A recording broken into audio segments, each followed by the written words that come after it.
The second of the three spirits. Awakening in the middle of a prodigiously tough snore, and sitting up in bed to get his thoughts together, Scrooge had no occasion to be told that the bell was again upon the stroke of 1. He felt that he was restored to consciousness in the right nick of time, for the especial purpose of holding a conference with the second messenger dispatched to him through Jacob Marley's intervention.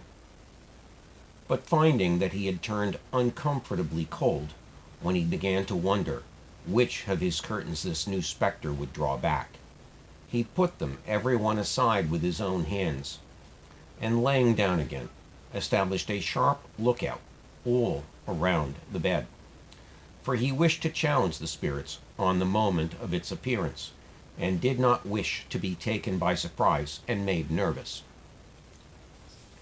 Gentlemen of the free and easy sort, who plume themselves on being acquainted with a move or two, and being usually equal to the time of day, express the wide range of their capacity for adventure by observing that they are good for anything from pitch and toss to manslaughter, between which opposite extremes no doubt there lies a tolerably wide and comprehensive range of subjects.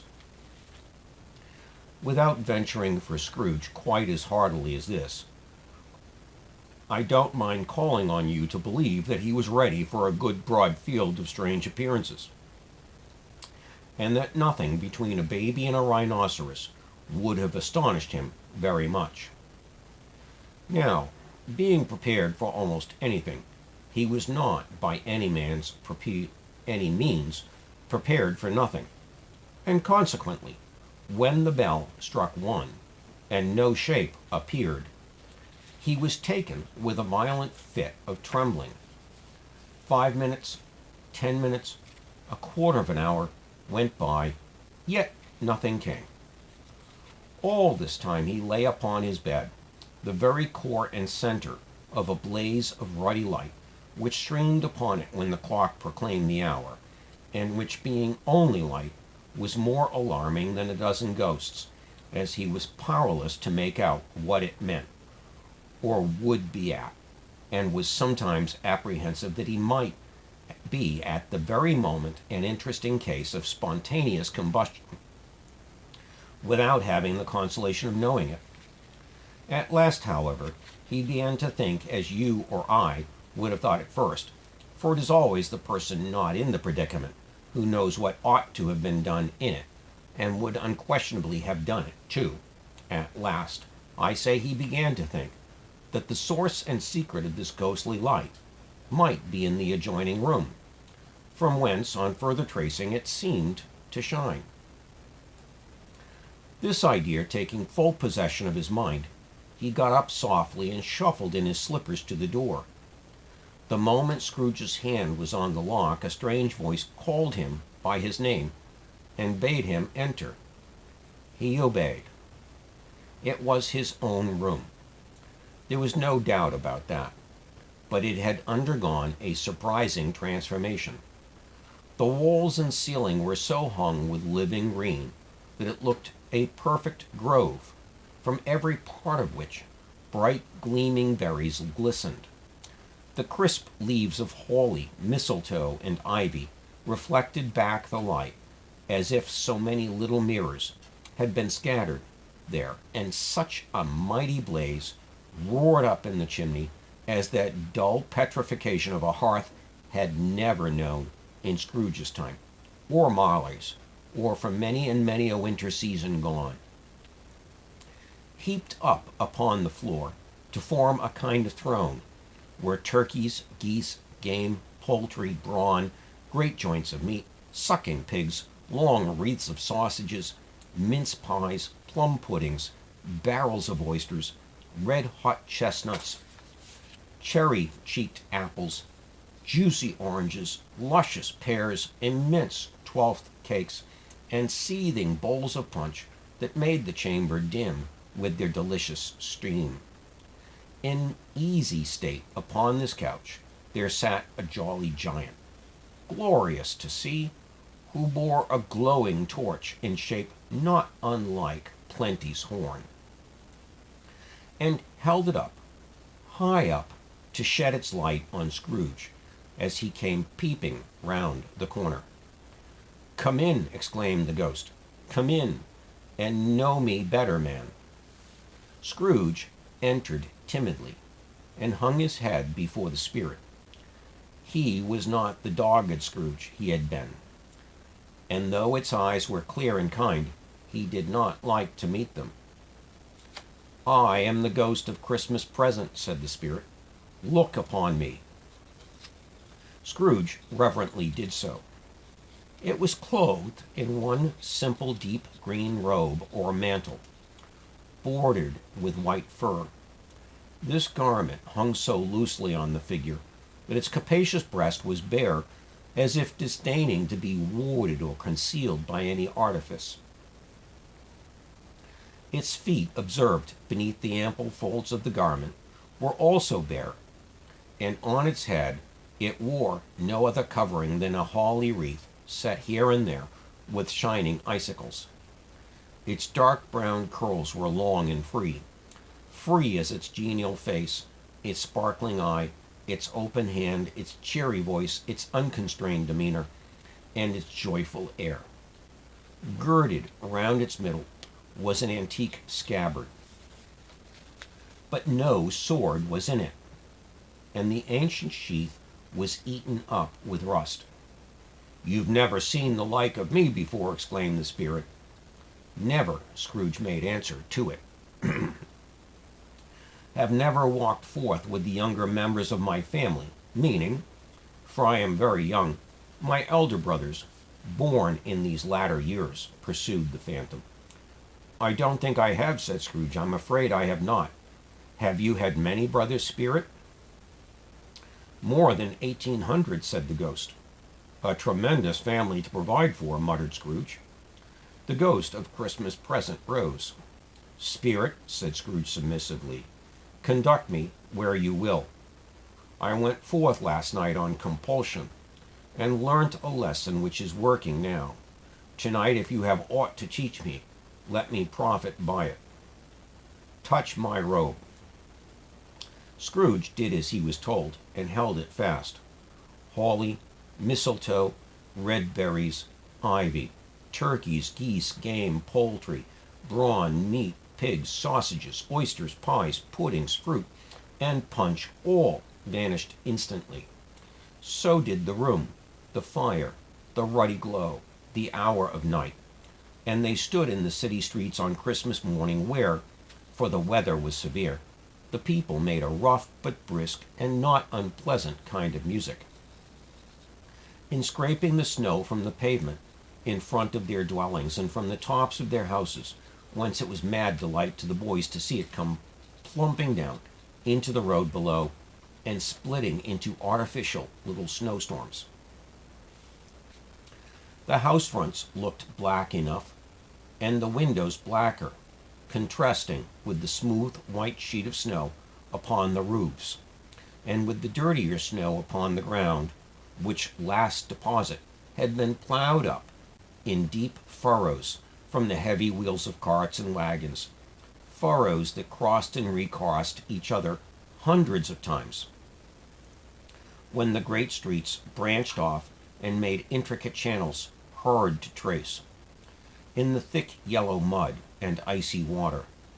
The sky was gloomy, and the shortest streets were choked up with dingy mist, half thawed, half frozen, whose heavier particles descended in a shower of sooty atoms, as if all the chimneys in Great Britain had, by one consent, caught fire, and were blazing away to their dear hearts' content. There was nothing very cheerful in the climate of the town, and yet there was an air of cheerfulness abroad that the clearest summer air and brightest summer sun might have endeavored to diffuse in vain. For the people who were shoveling away on the housetops were jovial and full of glee, calling out to one another from the parapets, and now and then exchanging a facetious snowball, better-natured missile by far, than many a worded jest, laughing heartily if it went right, and not less heartily if it went wrong. The poulterers' shops were still half open, and the fruiters were radiant in their glory. There were great, round, pot-bellied baskets of chestnuts, shaped like the waistcoats of jolly old gentlemen, lolling at the doors and tumbling out into the street in their apoplectic opulence. There were ruddy, brown-faced, broad-girthed Spanish onions, shining in the fatness of their growth like Spanish friars, and winking from their shelves in wanton slyness at the girls as they went by, and glanced demurely at the hung-up mistletoe. There were pears and apples, clustered high in blooming pyramids. There were bunches of grapes, made in the shopkeeper's benevolence, to tangle from the conspicuous hooks, that people's mouths might water gratis as they passed. There were piles of filberts, mossy and brown, recalling in their fragrance ancient walks among the woods, and pleasant shufflings ankle-deep through withered leaves. There were Norfolk biffins, squab and swarthy, setting off the yellow of the oranges and lemons, and in the great compactness of their juicy persons, urgently entreating and beseeching to be carried home in paper bags and eaten after dinner. The very gold and silver fish set forth among these choice fruits in bowl, though members of a dull and stagnant-blooded race, appeared to know that there was something going on, and to a fish went gasping round and round their little world in slow and passionless excitement.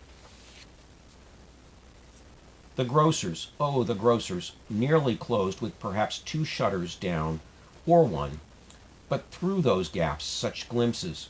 It was not alone that the scales descending on the counter made a merry sound, or that the twine and roller parted company so briskly, or that the canisters were rattled up and down like juggling tricks, or even that the blended scents of tea and coffee were grateful to the nose, or even that the raisins were so plentiful and rare, the almonds so extremely white, the sticks of cinnamon so long and straight, the other spices so delicious, the candied fruits so caked and spotted with molten sugar as to make the coldest lookers-on feel faint and subsequently bilious. Nor was it that the figs were moist and pulpy, or that the French plums blushed in modest tartness from their highly decorated boxes, or that everything was good to eat and in its Christmas dress. But the customers were all so hurried and so eager in the hopeful promise of the day that they tumbled up against each other at the door, crashing their wicker baskets wildly, and left their purchases upon the counter, and came running back to fetch them, and committed hundreds of the like mistakes in the best humor possible, while the grocer and his people were so frank and fresh that the polished hearts with which they fastened their aprons behind might have been their own, worn outside for general inspection, and for Christmas stores to peck at if they chose. But soon the Staples called good people all to church and chapel, and away they came, flocking through the streets in their best clothes, with their gayest faces, and at the same time there emerged, from the scores of by-streets, lanes, and nameless turnings, innumerable people carrying their dinners to the bakers' shops. The sight of these poor revelers appeared to interest the spirit very much, for he stood with Scrooge beside him in a baker's doorway, and taking off the covers as their bearers passed, sprinkled incense on their dinners from his torch. And it was very uncommon kind of torch, for once or twice, when there were angry words between some dinner carriers, who had jostled with each other, he shed a few drops of water on them from it, and their good humor was restored directly, for they said it was a shame to quarrel upon Christmas Day. And so it was. God love it, so it was. In times the bells ceased and the bakers were shut up, and yet there was a genial shadowing forth of all these dinners, and the progress of their cooking, in the thawed blotch of wet above each baker's oven, where the pavement smoked as if its stones were cooking too. "Is there a peculiar flavor in which you sprinkle from your torch?" asked Scrooge. "There is. My own." Would it apply to any kind of dinner on this day?" asked Scrooge. "To any kindly given to a poor one the most." "Why to a poor one most?" asked Scrooge. "Because it needs it most." "Spirit," said Scrooge after a moment's thought, "I wonder you, of all the beings in the many worlds about us, should desire to cramp these people's opportunities of innocent enjoyment." "I?" cried the Spirit. "You would deprive them of their means of dining every seventh day, often the only day on which they can be said to dine at all," said Scrooge, "wouldn't you?" "I?" cried the Spirit. "You seek to close these places on the seventh day," said Scrooge, "and it comes to the same thing."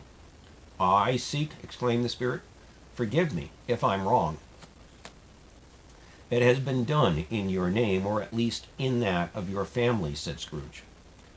"There are some upon this earth of yours," returned the Spirit, "who lay claim to know us, and who do their deeds of passion, pride, ill will, hatred, envy, bigotry, and selfishness in our name, who are as strange to us and all our kith and kin as if they had never lived. Remember that, and charge their doings on themselves, not us."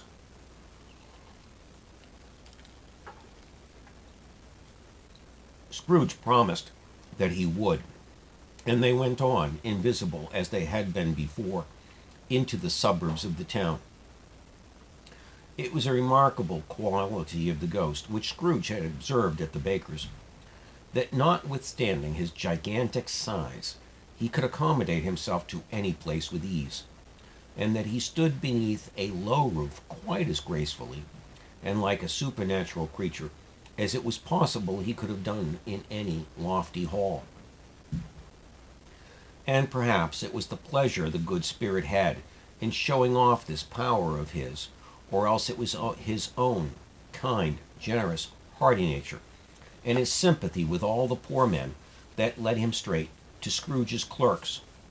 For there he went, and took Scrooge with him, holding to his robe, and on the threshold of the door the Spirit smiled, and stopped to bless Bob Cratchit's dwelling with the sprinklings of his torch.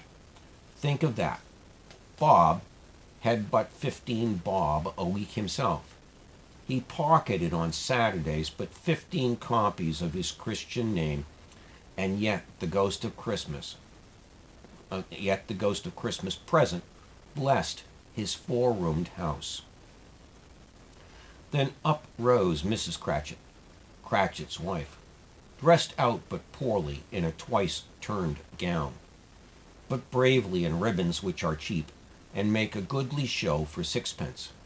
And she laid the cloth, assisted by Belinda Cratchit, second of her daughters, also brave in ribbons, while Master Peter Cratchit plunged a fork into the saucepan of potatoes, and getting the corners of his monstrous shirt collar, Bob's private property conferred upon his son and heir in honor of the day, into his mouth, rejoiced to find himself so gallantly attired, and yearned to show his linen in the fashionable parks.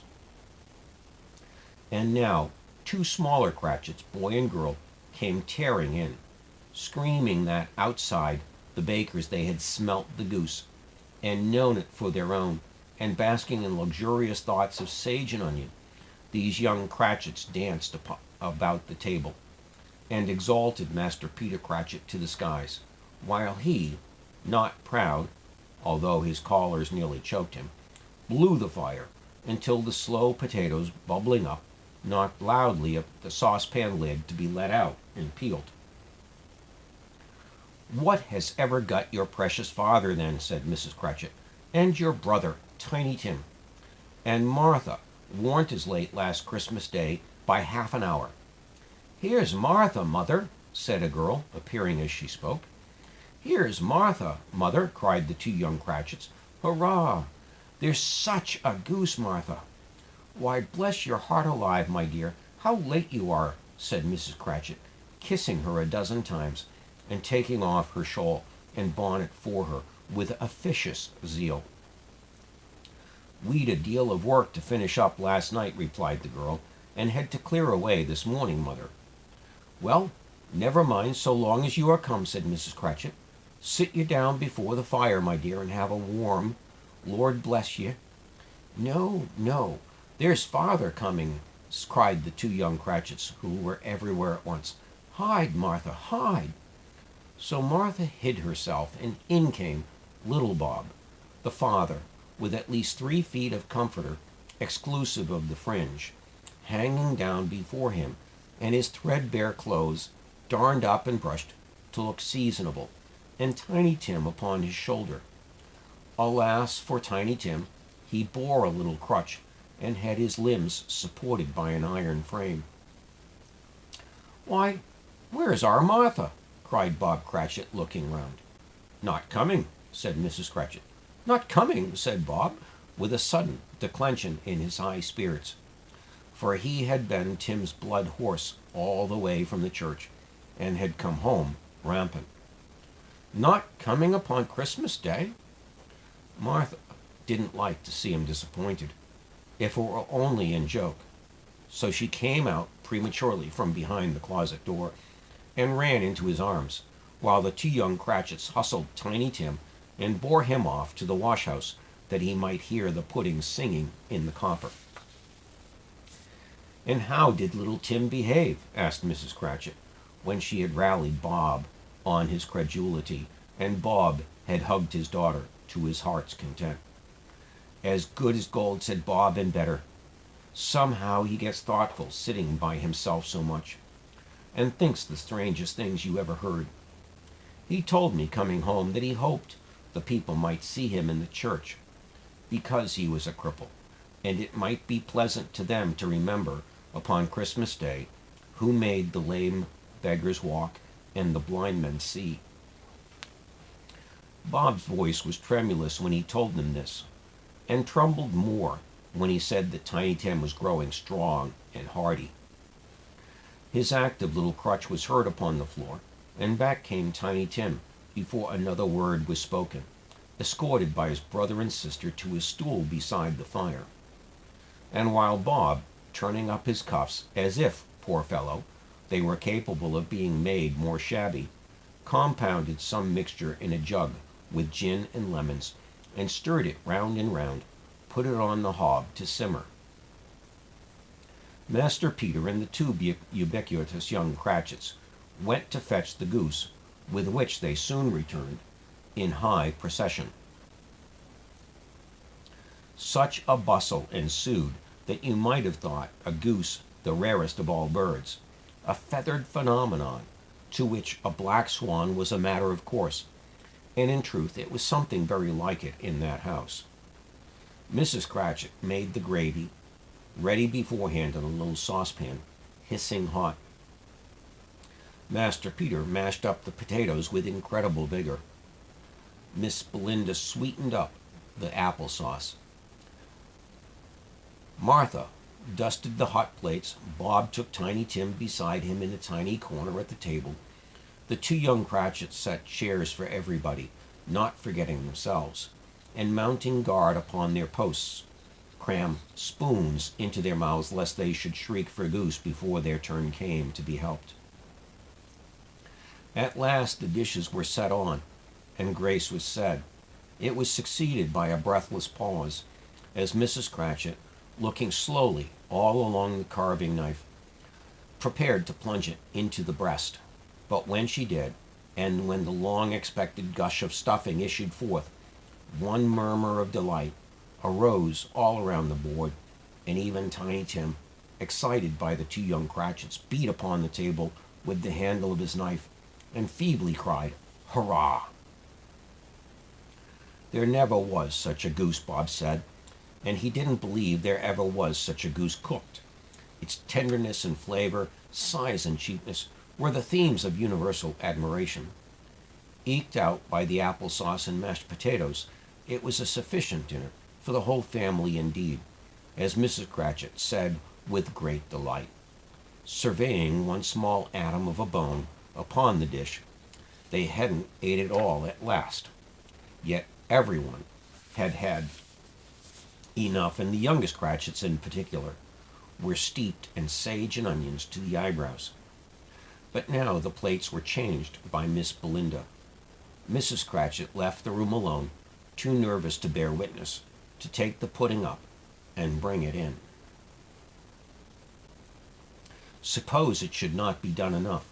Suppose it should break in turning out. Suppose somebody should have got over the wall of the backyard and stolen it, while they were merry with the goose, a supposition at which the two young Cratchits became livid. All sorts of horrors were supposed.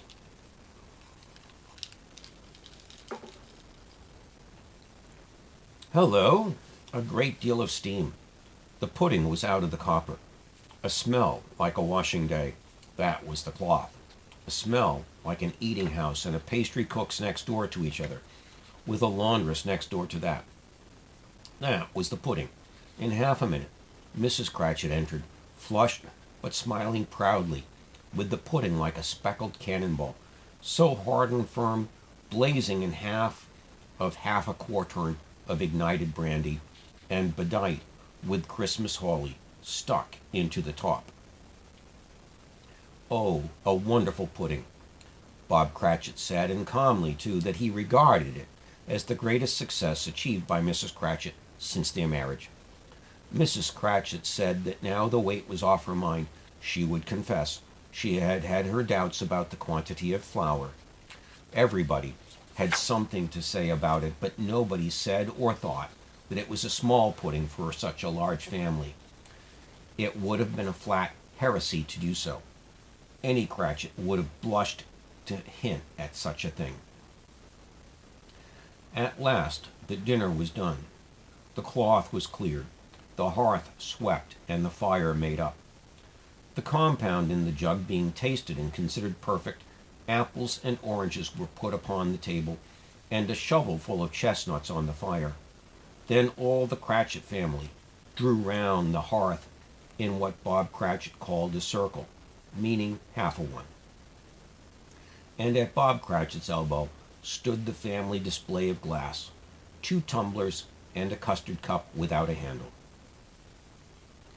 These had the hot stuff from the jug, however, as well as golden goblets would have done, and Bob served it out with beaming looks, while the chestnuts on the fire sputtered and crackled noisily.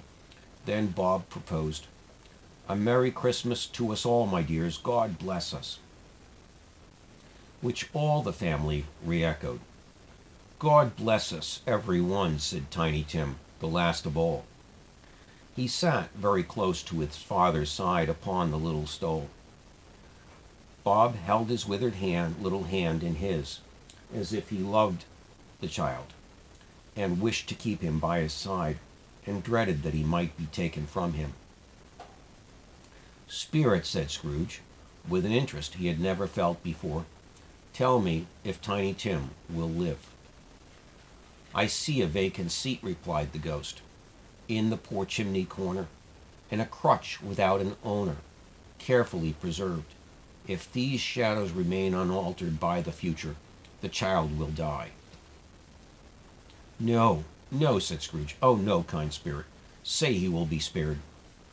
"If these shadows remain unaltered by the future, none other of my race," returned the ghost, "will find him here.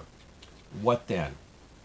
If he be like to die, he had better do it, and decrease the surplus population." Scrooge hung his head to hear his own words quoted by the spirit, and was overcome with penitence and grief. "Man," said the ghost, "if man you be in heart, not adamant, forbear that wicked cant, until you have discovered what the surplus is, and where it is. Will you decide what men shall live, what men shall die? It may be that in the sight of heaven you are more worthless and less fit to live than millions like this poor man's child. O God, to hear the insect on the leaf pronouncing on the too much life among his hungry brothers in the dust. Scrooge bent before the ghost's rebuke, and trembling cast his eyes upon the ground. But he raised them speedily on hearing his own name. "Mr. Scrooge," said Bob. "I'll give you Mr. Scrooge, the founder of the feast." "The founder of the feast, indeed!" cried Mrs. Cratchit, reddening. "I wish I had him here. I'd give him a piece of my mind to feast upon, and I hope he'd have a good appetite for it." "My dear," said Bob, "the children, Christmas Day." "It should be Christmas Day, I'm sure," she said, "on which one drinks the health of such an odious, stingy, hard, unfeeling man as Mr. Scrooge. You know he is, Robert. Nobody knows it better than you do, my poor fellow." "My dear," was Bob's mild answer, "Christmas Day." "I'll drink his health for your sake, and the Day's," said Mrs. Cratchit. "Not for his. Long life to him, a Merry Christmas, and a Happy New Year. He'll be very merry and very happy, I have no doubt." The children drank the toast after her. It was the first of their proceedings which had no heartiness in it. Tiny Tim drank it last of all, but he didn't care twopence for it. Scrooge was the ogre of the family. The mention of his name cast a dark shadow on the party which was not dispelled for full 5 minutes. After it had passed away, they were 10 times merrier than before, from the mere relief of Scrooge and the baleful being done with. Bob Cratchit told them how he had a situation in his eye for Master Peter, which would bring in, if obtained, full 5 and 6 pence weekly. The 2 young Cratchits laughed tremendously at the idea of Peter's being a man of business, and Peter himself looked thoughtfully at the fire from between his collars, as if he were deliberating what particular investments he should favor when he came into the receipt of that bewildering income. Martha, who was a poor apprentice at a milliner's, then told them what kind of work she had to do, and how many hours she worked at a stretch, and how she meant to lie abed tomorrow morning for a good long rest, tomorrow being a holiday she passed at home. Also how she had seen a countess and a lord some days before, and how the lord was much about as tall as Peter, at which Peter pulled up his collar so high you couldn't have seen his head if you had been there. All this time the chestnuts and the jug went round and by they had a song about a lost child traveling in the snow from Tiny Tim, who had a plaintive little voice and sang it very well indeed. There was nothing of high mark in this. They were not a handsome family. They were not well dressed. Their shoes were far from being waterproof. Their clothes were scanty, and Peter might have known, and very likely did, the inside of a pawnbroker's. But they were happy, grateful, pleased with one another, and contented with the time. And when they faded, and looked happier yet in the bright sprinkling of the Spirit's torch, at parting, Scrooge had his eye upon them, and especially on Tiny Tim, until the last. By this time it was getting dark, and snowing pretty heavily as Scrooge and the Spirit went along the streets. The brightness of the roaring fires in the kitchens, parlor, and all sorts of rooms was wonderful. Here the flickering of the blaze showed preparations for a cozy dinner, with hot plates baking through and through before the fire, and deep red curtains ready to be drawn to shut out the cold and the darkness. There all the children of the house were running out into the snow to meet their married sisters, brothers, cousins, uncles, aunts, and be the first to greet them. Here again were shadows on the window blind of guests assembling, and there a group of handsome girls, all hooded and fur-booted, and all chattering at once, tripped lightly off to some dear neighbor's house, where woe upon the single man who saw them enter, artful witches, well they knew it, in a glow. But if you had judged from the number of people on their way to friendly gatherings, You might have thought that no one was at home to give them welcome when they got there, instead of every house expecting company and piling up its fires half chimney high. Blessings on it, how the ghost exulted, how it bared its breadth of breast and opened its capacious palm and floated on, outpouring with a generous hand its bright and harmless mirth on everyone within its reach. The very lamplighter who ran on before, dotting the dusky street with specks of light, and who was dressed to spend the evening somewhere, laughed out loudly as the spirit passed, though little kenned the lamplighter that he had any company but Christmas. And now, without a word of warning, from the ghost, they stood upon a bleak and desert moor, where the monstrous masses of rude stone were cast about, as though it were the burial place of giants, and water spread itself wheresoever it listed, or would have done so, but for the frost that held it prisoner. And nothing grew but moss and furze and coarse rank grass. Down in the west, the setting sun had left a streak of fiery red, which glared upon the desolation for an instant, like a sullen eye, and frowning lower, lower, lower yet, was lost in the thick gloom of darkest night. "What place is this?" asked Scrooge. "A place where miners live, who labor in the bowels of the earth," returned the spirit. "But they know me. See?" A light shone from the window of a hut, and swiftly they advanced towards it. Passing through the wall of mud and stone, they found a cheerful company assembled round a glowing fire. An old man and a woman, with children and their children's children, and another generation beyond that, all decked out gaily in their holiday attire.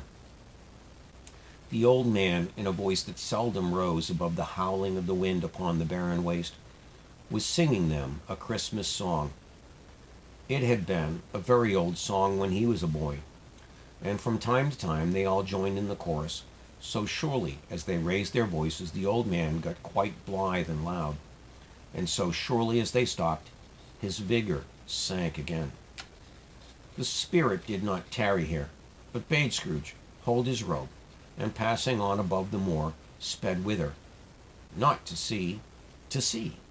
To Scrooge's horror, looking back, he saw the last of land, a frightful range of rocks behind them, and his ears were deafened by the thundering of water as it rolled and roared and raged among the dreadful caverns it had worn, and fiercely tried to undermine the earth.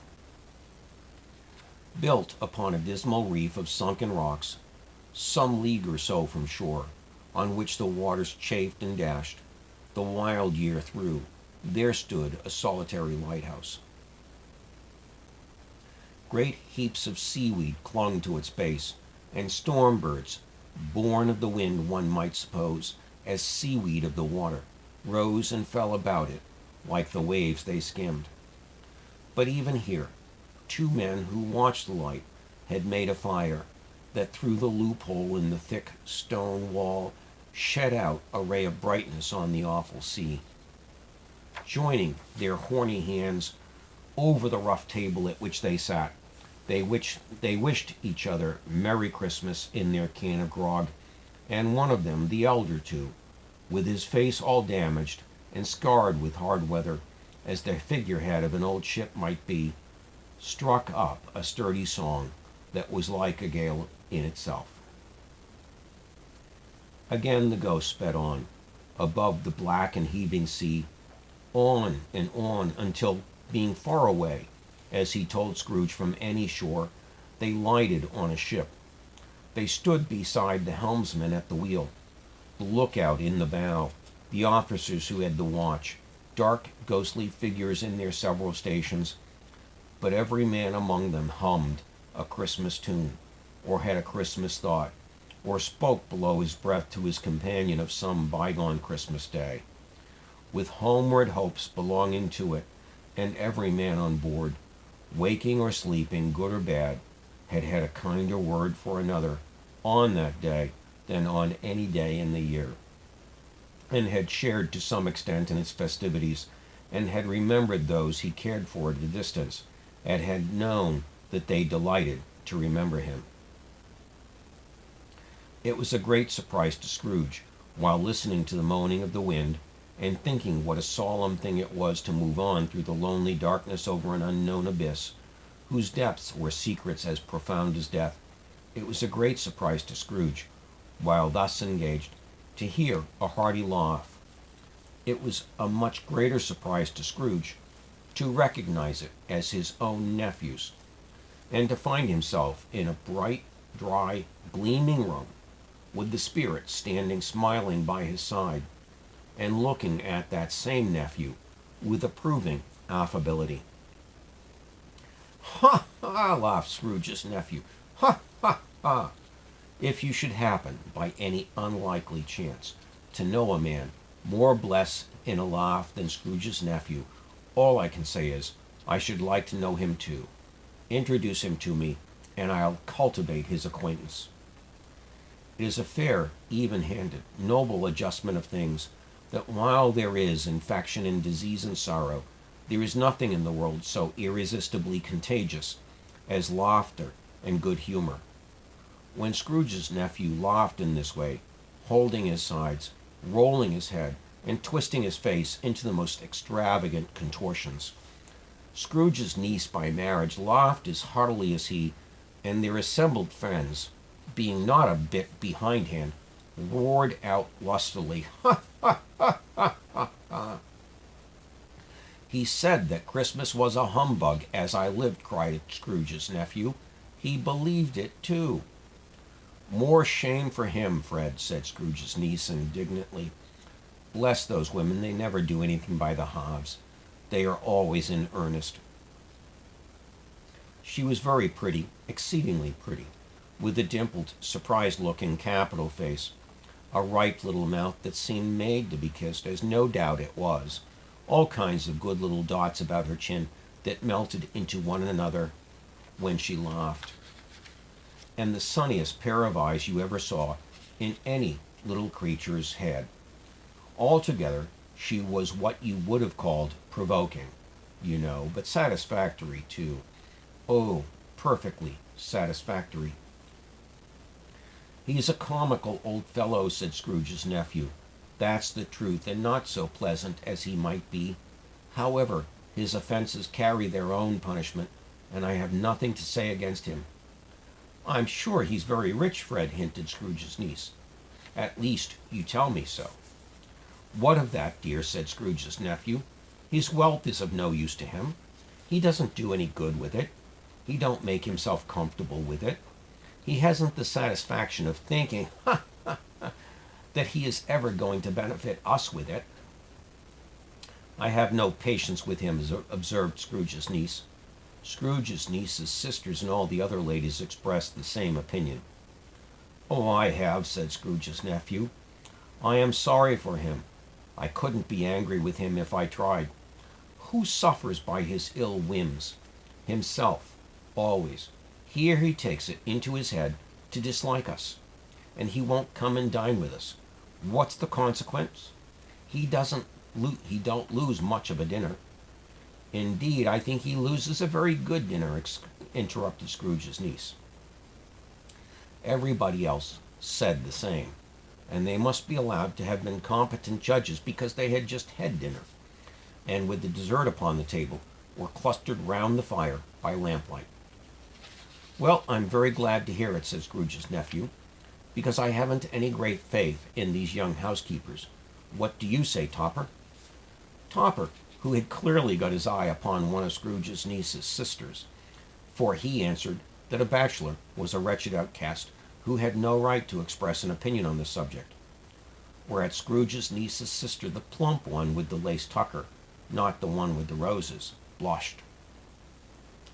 "Do go on, Fred," said Scrooge's niece, clapping her hands. "He never finishes what he begins to say. He is such a ridiculous fellow." Scrooge's nephew revelled in another laugh, and as it was impossible to keep the infection off, though the plump sister tried hard to do it with aromatic vinegar, his example was unanimously followed. I was only going to say, said Scrooge's nephew, that the consequence of his taking a dislike to us and not making merry with us is, as I think, that he loses some pleasant moments, which could do him no harm. I'm sure he loses pleasanter companions than he can find in his own thoughts, either in his mouldy old office or his dusty chambers. I mean to give him the same chance every year, whether he likes it or not, for I pity him. He may rail at Christmas till he dies, but he can't help thinking better of it. I defy him. If he finds me going there in good temper year after year and saying, Uncle Scrooge, how are you? If it only puts him in the vein to leave his poor clerk 50 pounds, that's something, and I think I shook him yesterday. It was their turn to laugh now at the notion of his shaking Scrooge. But being thoroughly good-natured, and not much caring what they laughed at, so that they laughed at any rate, he encouraged them in their merriment, and passed the bottle joyously. After tea they had some music, for they were a musical family, and they knew what they were about. When they sung a glee or a catch, I can assure you, especially Topper, who could growl away in the bass like a good one, and never swell the large veins in his forehead or get red in the face over it. Scrooge's niece played well upon the harp, and played among other tunes a simple little air, a mere nothing you might learn to whistle in 2 minutes, which had been familiar to the child who had fetched Scrooge from the boarding school, as he had been reminded by the ghost of Christmas past. When this train of music sounded, all the things that the ghost had shown him came upon his mind. He softened more and more, and thought that if he could have listened to it often, years ago, he might have cultivated the kindnesses of life for his own happiness with his own hands, without resorting to the sexton's spade that buried Jacob Marley. But they didn't devote the whole evening to music. After a while they played at forfeits, for it's good to be children sometimes, and never better than at Christmas, when its mighty founder was a child himself. Stop. There was first a game at Blindman's Bluff. Of course there was. And I no more believe Topper was really blind than I believe he had eyes in his boots.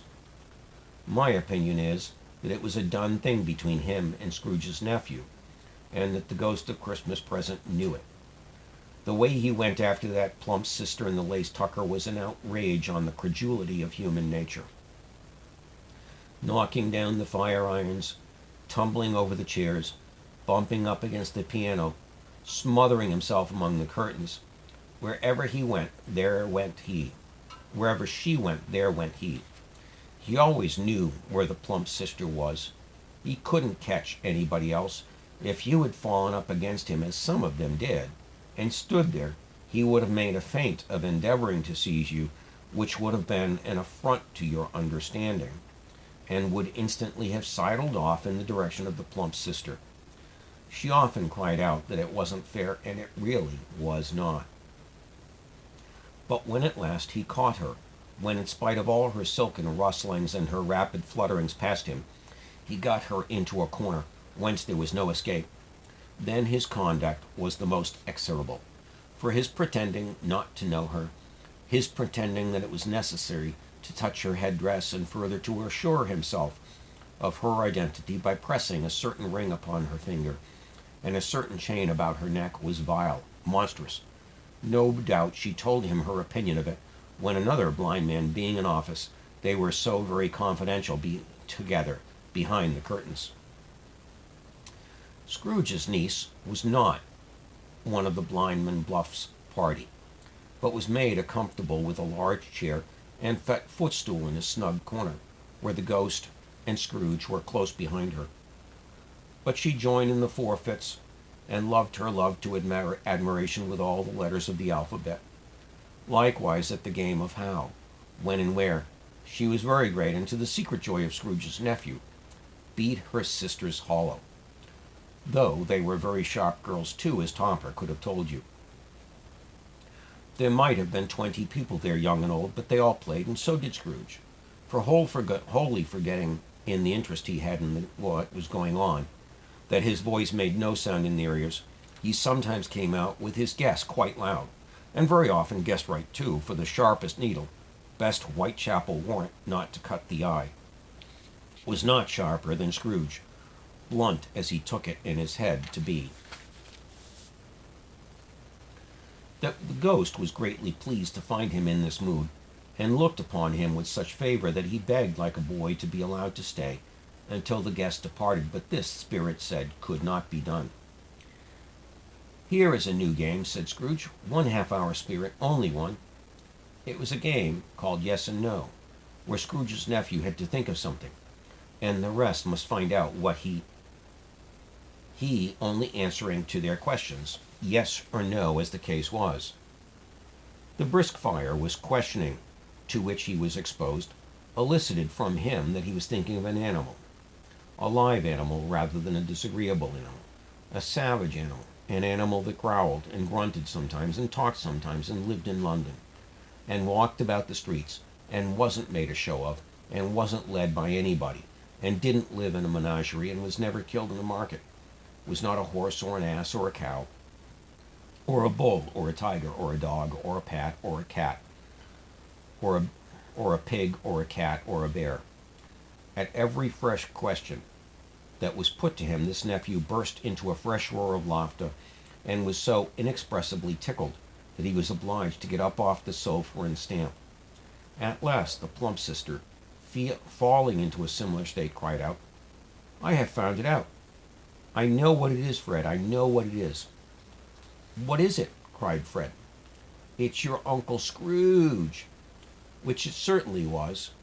Admiration was the universal sentiment, though some objected that the reply to "Is it a bear?" ought to have been yes, inasmuch as an answer in the negative was sufficient to have diverted their thoughts from Mr. Scrooge, supposing they had ever had any tendency that way. "He has given us plenty of merriment, I'm sure," said Fred, "and it would be ungrateful not to drink his health. Here is a glass of mulled wine ready to our hand at the moment, and I say, Uncle Scrooge." "Well, Uncle Scrooge," they cried, "a Merry Christmas and a Happy New Year to the old man, whatever he is," said the Scrooge's nephew. "He wouldn't take it from me, but may he have it nevertheless. Uncle Scrooge." Uncle Scrooge had imperceptibly become so gay and light of heart that he would have pledged the unconscious company in return, and thanked them in an inaudible speech, if the ghost had given him time. But the whole scene passed off in the breath of the last word spoken by his nephew, and he and the spirit were again upon their travels.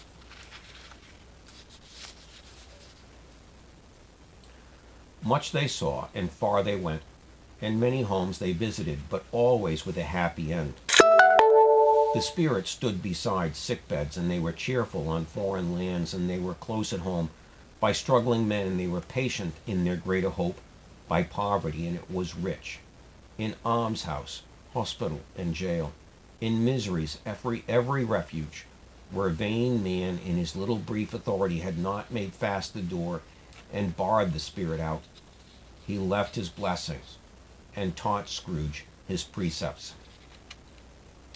It was a long night, if it were only a night, but Scrooge had his doubts of this, because Christmas holidays appeared to be condensed into the space of time they passed together.